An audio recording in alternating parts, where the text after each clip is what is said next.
Hi there, as I write the script for the video, I'm not sure how long this video will be.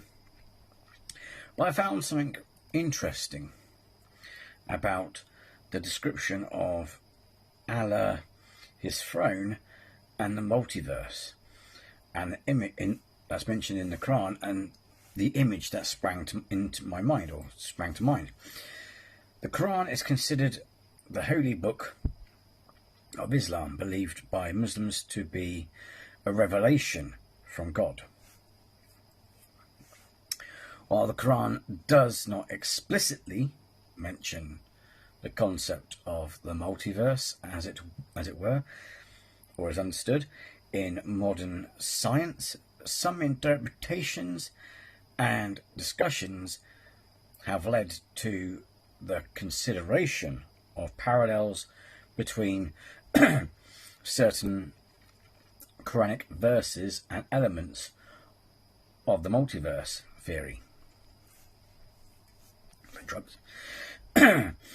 One key concept in the Quran that can be related to the multiverse is the idea of the existence of other worlds or dimensions beyond our own. In several verses of the Quran describes the vastness of the universe and the wonders of creation, indicating the possibility of multiple realms or dimensions that we may not fully comprehend. For instance, in the Surah Al-Mulk 67:3-4, the Quran discusses the creation of the heavens and the earth, highlighting the vastness and complexity of the cosmos. This can be interpreted to imply the existence of a universe beyond our own, potentially hinting at the multiverse theory, which posits the existence of parallel universes or multiple dimensions. It speaks of space and time, and the fabric of space, and the multiple realms, Jahannam being paradise. Unlike Christianity, when Allah speaks of heaven, he's actually talking about space and the cosmos. Oh, pardon me. Just like the world tree with the 9 realms, in Islam there are 14 realms, 7 hells, 7 heavens. Heaven 1 is space, but between this and Allah, between us is Allah sat on his throne. Furthermore, the Quran often emphasizes the idea of God's infinite power and creativity in creating the universe. Oh, sorry, Patrick Moore. This notion of divine omnipotence can be related to the vastness and complexity of the multiverse, where an infinite number of universes or dimensions may exist, each following its own set of physical laws and properties. While the concept of the multiverse is a scientific theory based on empirical evidence and theoretical frameworks, there are parallels between certain Quranic verses and the idea of multiple universes. To be fair, I don't think this is necessarily proof of God, etc., but because we also forget that science is older than we think. The Greeks and Egyptians, for example, knew of the planetary spheres and that the Earth was round. And in the world of Islam, you have algebra, astronomy, and so forth, We view ancient cultures as primitives or savage, yet they were quite intelligent. And human civilization itself is even older than we originally thought.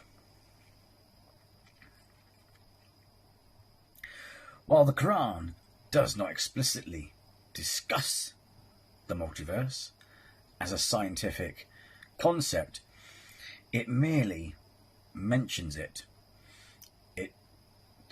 Discussions have explored potential connections between certain Quranic verses and elements of the multiverse theory.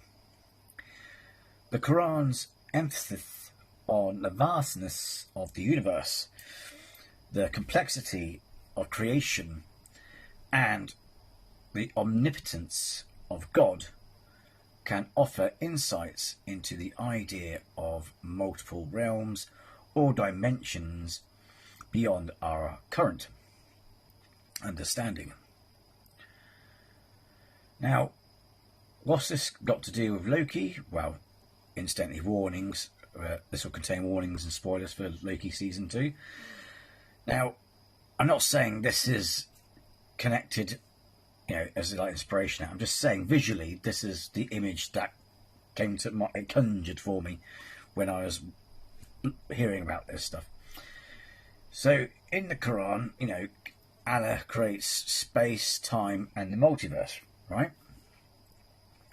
Once it's all created, he then sits on his throne.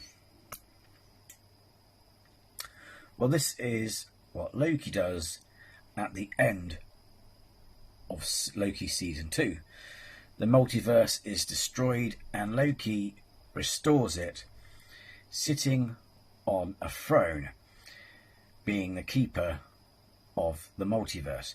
But he's not just an Avenger, as it were, just became an Avenger. He's also a god, albeit no longer the god of mischief, but the god of the multiverse. I know they didn't call that Marvel, but you know what I mean. So hearing what the Quran says made me think of that scene. Am I saying it's all true? No. I'm just impressed by the sophisticated sci-fi or sciencey, as I would call it, sciencey stuff, sciencey, like level of the Quran. It certainly beats Genesis in the Bible. It even explains the idea of interstellar, or you could say time dilation and relativity. For example, how did God create the universe in 7 days, yet the universe is billions of years old? Bit of a conundrum, isn't it?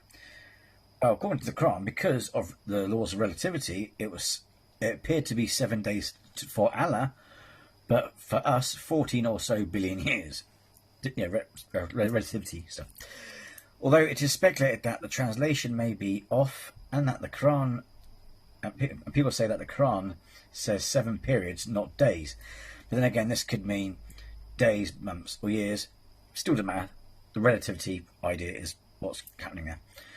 But what is also fascinating is that scientists have invented the Kardashev, probably which that scale, which speculates the different levels of civilization. Doesn't it sound like Allah is a Type 6 entity? Type 6 entities or civilizations are theorized to be able to control space and time. They are what primitives would consider to be gods. Well, anyone below that, they'd be considered to be gods. Islam, 14 realms, including Jahannam. Norse, 9 realms, which includes Asgard. What's also, interesting is that despite religions saying there's only one God, their very own texts state that there's more than one. Because God doesn't say I. He always seems to say in all these scriptures, we will. And this is before the creation of the angels and anything else. It's just him apparently. But he says we. So, it sounds like there's a group of engineers creating a universe, or as some would say, a simulation. I've left a link to a video in the description below to a video called Allah and the Cosmos, which makes an interesting watch and quite insightful. They go through Einstein stuff and all kinds of stuff. It's really, really fascinating. And with that, if you found this video insightful, be sure to hit the like. And if you're new to the channel, then please subscribe, because it doesn't cost you a thing. And guess what? And simply, it would be great to have you here. It really would. Okay?